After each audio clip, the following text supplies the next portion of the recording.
Bonjour et bienvenue dans ce tout nouveau numéro de la trilogie du samedi. Et vous, je suis ravi de vous retrouver pour ce deuxième numéro et pouvoir une fois de plus vous conseiller 3 titres. Comme vous l'avez compris, on va parler ici BD, manga et comics. Et c'est avec ce dernier que nous allons commencer. Et autant vous le dire, il y a du lourd, du très très lourd. Je viens tout juste d'acquérir pour la modique somme de 50 € le deuxième omnibus de Wolverine par Jason Aaron. Et là, comme vous êtes, vous croyez que je vais vous parler de celui-là.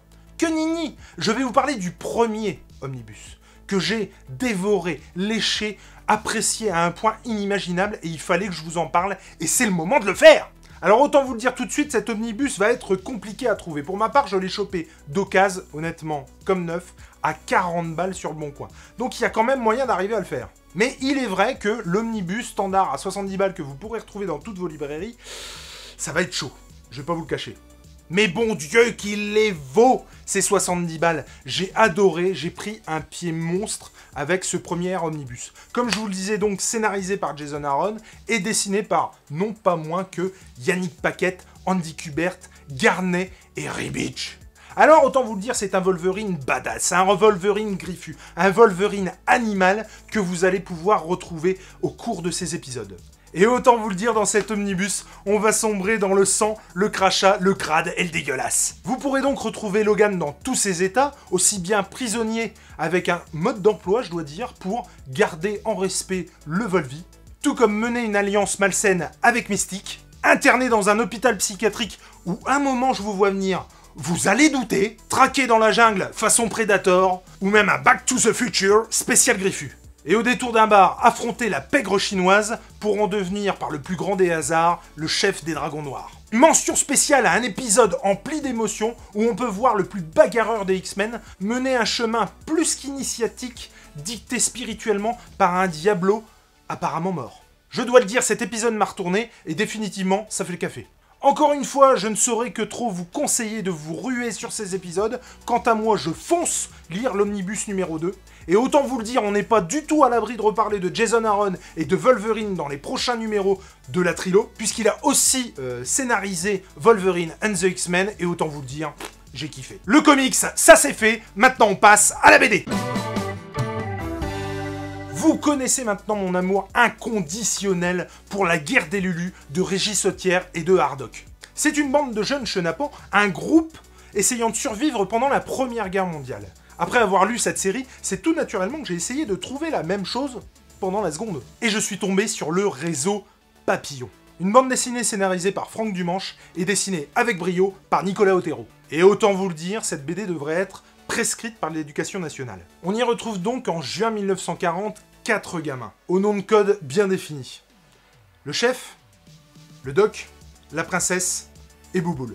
On va retrouver donc un groupe de jeunes soudés avec une âme de battant qui, à défaut de rester simple spectateur, va devenir un véritable acteur de la résistance française. L'action se déroulant dans un tout petit village français, on va pouvoir être les témoins privilégiés du comportement des parents de ces enfants qui vont bien sûr devoir faire face au quotidien de la guerre. Tout ça bien sûr contribue à toucher du bout des doigts l'atmosphère qui pouvait régner à cette époque dans un village français.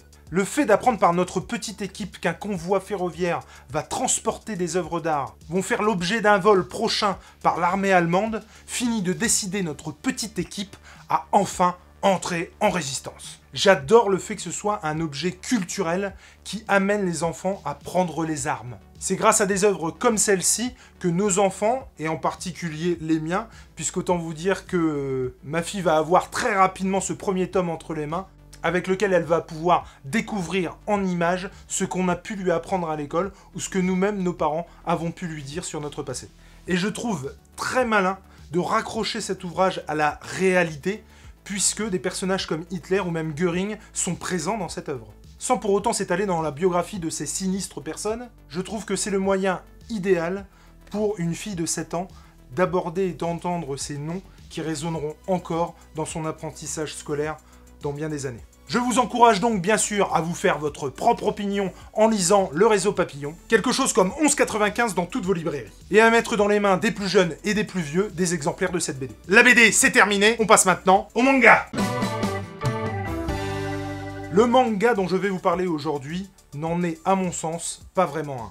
Il s'agit ni plus ni moins de Quartier Lointain, de Jiro Taniguchi. Et c'est pour moi très particulier de vous parler de ce manga, parce que je l'ai détesté.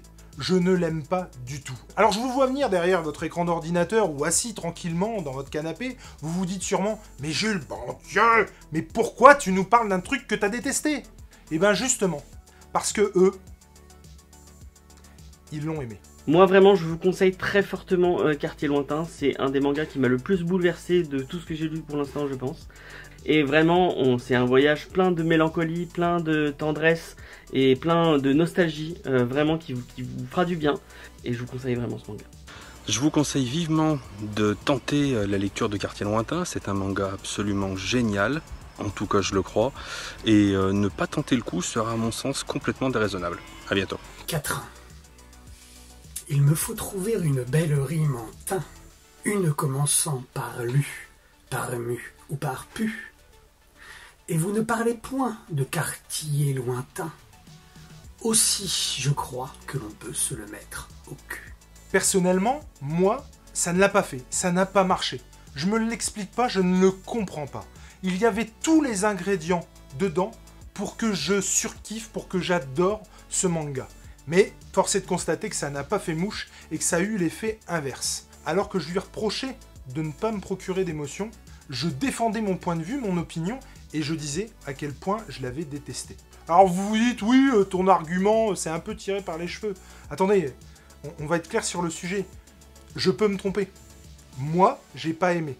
Ce qui est sûr, c'est que eux ont surkiffé, ont adoré. Ça leur a provoqué une émotion qui m'a fait halluciner. J'ai envie de vous dire, s'il y a une chance sur deux pour que vous ressentiez ce qu'ils ont ressenti, mais les mecs, les filles, n'hésitez pas.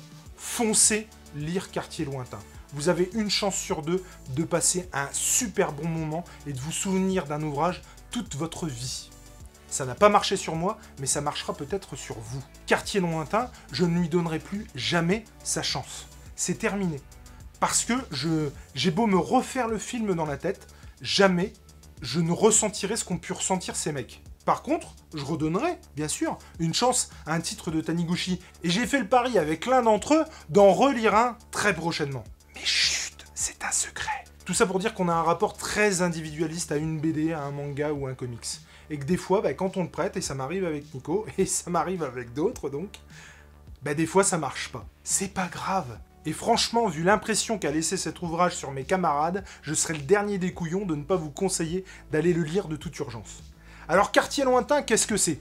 C'est très compliqué parce que je veux pas vous en dire trop. Un homme de 48 ans, après une soirée manifestement bien trop arrosée, s'endort dans le train étant censé le ramener chez lui. Mais que nini! Quand il arrive au terminus, c'est dans la ville de son enfance qu'il se retrouve. Il arpente les rues jusqu'à se retrouver sur la tombe de sa mère. Tout à coup, évanouissement, endormissement, état d'ébriété avancé, que sais-je, il se réveille et se retrouve dans son corps de 14 ans.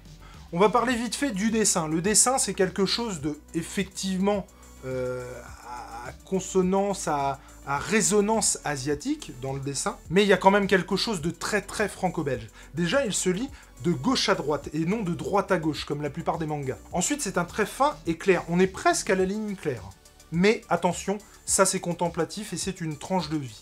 Si vous n'aimez pas les tranches de vie, passez votre chemin, ça c'est sûr. Mais si vous adorez comme ça ressentir l'atmosphère d'un peuple, d'un pays, d'une culture, foncez, là c'est pour vous. Enfin, peut-être.